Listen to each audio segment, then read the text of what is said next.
नमस्कार, आप देख रहे हैं एसटीवी न्यूज़। आज की स्पेशल रिपोर्ट के साथ मैं हूं विश्वजीत झा। आज 16 दिसंबर है। आज की तारीख भारतीय इतिहास के स्वर्णिम अक्षरों में दर्ज है। 49 साल पहले आज ही के दिन यानी सन 1971 के भारत पाक युद्ध में भारतीय सेना ने अपनी वीरता और पराक्रम के दम पर साहस का परिचय दिया था। आज इन्हीं सूरवीरों की गाथा को याद करते हुए देश आज गर्व से स्वर्णिम विजय वर्ष मना रहा है। आपको बता दें, करीब 13 दिनों तक चलने वाले इस युद्ध में भारतीय सेना के जवानों ने पाकिस्तानी सेना को घुटनों के बल ला दिया था और पाकिस्तान के दो टुकड़े हुए तथा बांग्लादेश वजूद में आया। भारत पाक 1971 के युद्ध में चंपारण का क्या योगदान था, यह बहुत कम लोग ही जानते हैं। ऐसे में आज के दिन भारतीय सेना की प्रथम महिला पैराट्रूपर की चर्चा किए बिना सब कुछ अधूरा सा लगता है।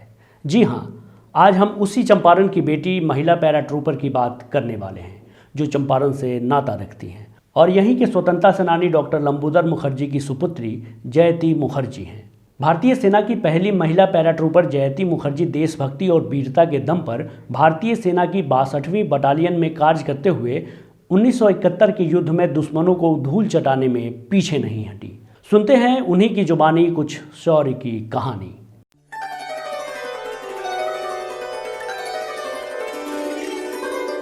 क्योंकि मेरा जन्म जेल में हुआ था, इसलिए मेरा नाम रखा गया था बंदिनी, जो नाम मुझे बहुत पसंद था। लेकिन जब देश स्वाधीन हो गया तब उस नाम को बदल के जयती रखा गया। जयती means you all know victory.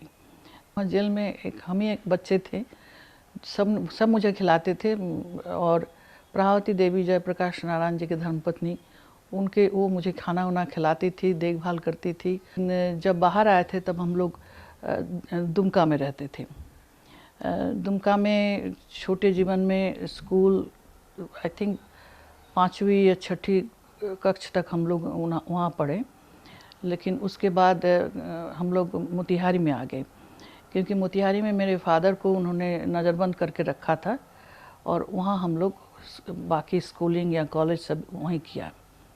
तो हम पहले महारानी जानकी कुंवर बालिका विद्यालय में पढ़ते थे, लेकिन वहाँ इतना बदमाशी किए कि फादर ने मुझे लड़कों के स्कूल में, I was the first student लड़की में, गोपाल शाह विद्यालय में मुझे ट्रांसफ़र करवा दिया, क्योंकि वहाँ बस हम ही अकेले में थे और वहाँ बदमाशी नहीं कर सकते थे। तो बाद में खैर वो मेरे लिए अच्छा ही रहा। और घर का माहौल ऐसा था कि हमेशा घर में बड़े बड़े नेता आते थे। तो उस समय कभी कभी माँ बोलती थी कि फादर जेल में हैं और कोई रिलेटिव हम लोग की हेल्प नहीं करते थे, क्योंकि लोग डरते थे कहीं ब्रिटिश उनके पीछे भी ना पड़ जाएं। तो वो लोग जो हैं, वो माँ कभी वो डूमर जो होता है पेड़ था, उसी को लाके उबाल करके चावल के साथ हम लोग को खिलाती थी। तो इसमें हम लोग को गर्व है, नहीं कि कोई दुख की बात है कि कितनी माँ ऐसा कर सकती हैं, सह सकती हैं, और खुशी खुशी सहती थी, क्योंकि जानती थी वो देश के लिए कर रही है। देश जब आज़ाद हुआ साधन नहीं था, लेकिन सब पेरेंट्स को बहुत शौक़ था कि बच्चे को पढ़ाए बड़े करे, क्योंकि देख रहे थे कि देश अपना है। अपने देशों में अगर सब पढ़ाई लिखाई ना सीखे, बड़े ना हो, तो अपना देश कभी बढ़ नहीं सकता है। लेकिन छोटे में जैसे होता है, स्कूल जाने के समय बहुत बुरा लगता था, स्कूल में जाके सिर्फ खेलने में बहुत मन लगता था। लेकिन धीरे धीरे जब बड़े होते गए समझ में आया कि अपना पढ़ाई करना बहुत ज़रूरी है। तो छोटे में हम महारानी जानकी कुंवर बालिका विद्यालय में पढ़े रहे थे।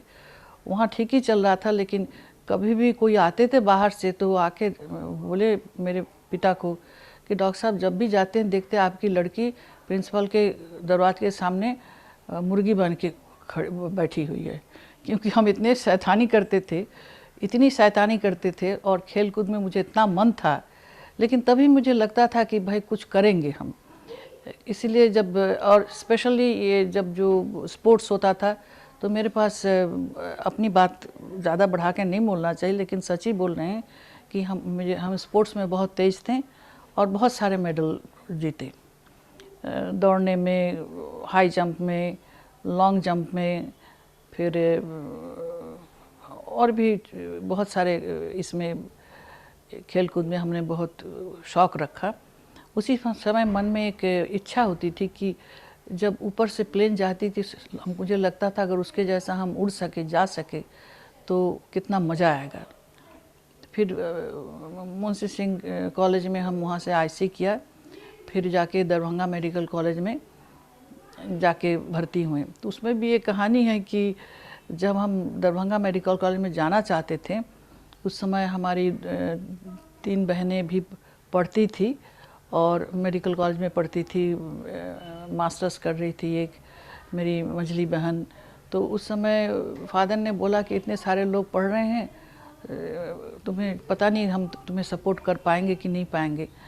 तो हमने बोला नहीं पिताजी, मुझे तो जाना ही है, मेरी सिलेक्शन हो गई है। फिर बिना बताए हम एक फ्रेंड के साथ, उसका नाम मिथिलेश था, थी रादर, वो उसके साथ हम दोनों सहेली मिलके चुपचाप दरभंगा के निकल पड़े। घर में फिर सब कोई पूछे भाई कहाँ गई हो, फिर मिथिलेश की माँ के पूछी कहाँ गए, दोनों भाग के मेडिकल कॉलेज में जाके एडमिशन लेके आ गए। तो उसके बाद तो वहाँ पर जो होता है पढ़ाई लिखाई होती है, लेकिन 5th ईयर में ही आर्मी से लोग बार रिक्रूट करने आए थे कि तुम लोग कोई आर्मी में जाना चाहते हो कि नहीं। हमने फट से हाथ उठाया, बोला कि हम जाएंगे। तो पास होके हम सीधे चले गए मेडिकल कोर में, आर्मी मेडिकल कोर में गए। वहाँ जाके हम बहुत दिन से कोशिश कर रहे थे कैसे पैराट्रूपर बने। उस समय लोग बाग इतना सीरियसली लेते नहीं थे, लेकिन मुझे शौक़ था उसका। फिर इंटरव्यू हुई और उसके बाद बेसिक ट्रेनिंग होती है। एक बेसिक ट्रेनिंग बहुत सख्त होता है, उसमें जैसे लड़के करते हैं वैसे ही हम लोग को करना है। तो उसी में सारे लड़के भी छट जाते, बाकी लोग भी छट जाते उसमें से। तो लेकिन लकीली हम जो भी करना चाहते थे उन्होंने चाहते थे, हमने सब किया और फिर हमको सिलेक्शन हो गई। बोले ठीक है तुम पैराट्रूपर बनने की योग्य हो। फिर हम पैराट्रूपर की ट्रेनिंग ख़त्म हुआ, उसके बाद एक्चुअल जंप शुरू हुआ। तो जंप के भी बेसिक ट्रेनिंग बहुत कठिन है। उस समय हम लोग को 21 मील हर हफ्ते लॉन्ग मार्च होता था और एवरीडे मॉर्निंग 5 बजे जाके हम लोग को फिज़िकल एक्सरसाइज करना पड़ता था, दौड़ना पड़ता था, जंप करना पड़ता था।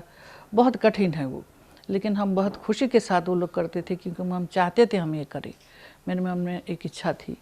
तो बोलते बोलते एक बात याद आई, जब हम पैराट्रूपर के लिए हमने वॉलंटियर किया तो मेरी माँ बोली इतना कठिन काम के लिए बेटी को भेज रहे हो तुम। फादर ने बोला हाँ, दूसरी की बेटा बेटी सब मरेगी जाके लड़ाई में, लेकिन मेरी बेटी सेफ घर में बैठे रहे, ऐसा नहीं होता है, उसको ज़रूर जाएगी।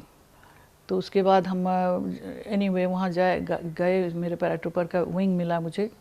उसके बाद वहाँ हम 62nd पैरा ब्रिगेड में हम थे एज ए डॉक्टर। आगरा में हम रहते थे, वहाँ पर हमारी पोस्टिंग हुई थी। तो उसी समय 71 की लड़ाई लगी पाकिस्तान के साथ, ईस्ट पाकिस्तान में जो लड़ाई हुई 71 में। तो उस समय हम लोग हमारी बटालियन जो थी आर्मी मेडिकल कोर की, जो 82nd बटालियन थी, तो वो वहाँ गई। तो हमारी कमांडिंग ऑफिसर ने बोला भाई लड़की नहीं जाएगी। तो हम तो रो पड़े, बोले नहीं मुझे तो जाना ही है। उसके बाद बहुत कोशिश करके, बहुत दूसरे ब्रिगेडियर सबको बोल के हम उसी में गए। तो वो भी एक अजीब बात थी कि कलकत्ता से हम लोग में हमारी छावनी पड़ी थी, वहाँ से रात को अंधेरे में हम लोग सब निकले बांग्लादेश के तरफ, पूरी हमारी बटालियन, और हम एज ए डॉक्टर गए। तो वहाँ पर चारों तरफ गोला बारूद चल रही थी, लेकिन उसमें अंधेरे में ही जाना था, बिना लाइट के जाना था। तो हम लोग वहाँ पहुँचे, एक जगह हमारी कैंप हुई, और चूँकि हम अकेली लड़की थे वहाँ पर, तो हमारे लिए एक छोटी सी तंबू भी थी।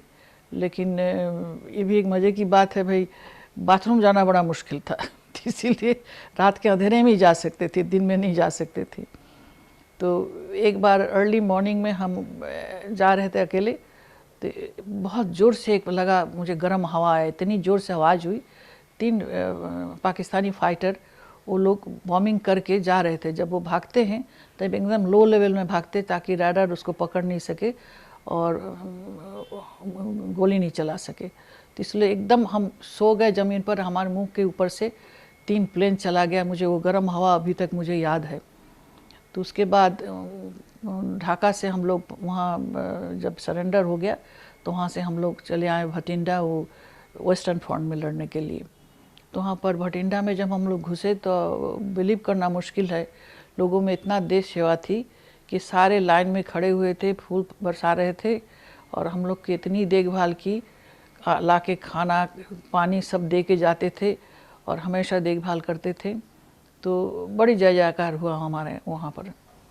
तो उसके बाद वहाँ से हम लोग जम्मू कश्मीर में रहे। पुंछ में एक जगह थी जहाँ पर हमारी पोस्टिंग हुई, क्योंकि हमें यही सब अच्छा लगता था कि ऐसी ऐसी जगह जाए, कोई नहीं जा पाता है। तो पुंछ में हम पोस्टिंग था, वहाँ पर भी रहे, कश्मीर में रहे। तो ये सब कहानी जो है बहुत लंबी कहानी है बोलने के लिए, लेकिन धीरे धीरे शायद और भी बात करेंगे। जेल में पैदा हुई स्वतंत्रता सेनानी दंपति की पुत्री की दास्तान 1980 के दशक तक बिहार बोर्ड में 8वीं कक्षा के छात्रों को हिंदी पाठ्यक्रम में एक कहानी के तौर पर पढ़ाई जाती थी, जिसका शीर्षक था साहसी महिला डॉक्टर जयती मुखर्जी। आज ये अपने परिवार के साथ अमेरिका के ह्यूस्टन शहर में रहती हैं। HTV न्यूज़ चंपारण के इस होनहार बेटी की वीरता को सलाम करता है।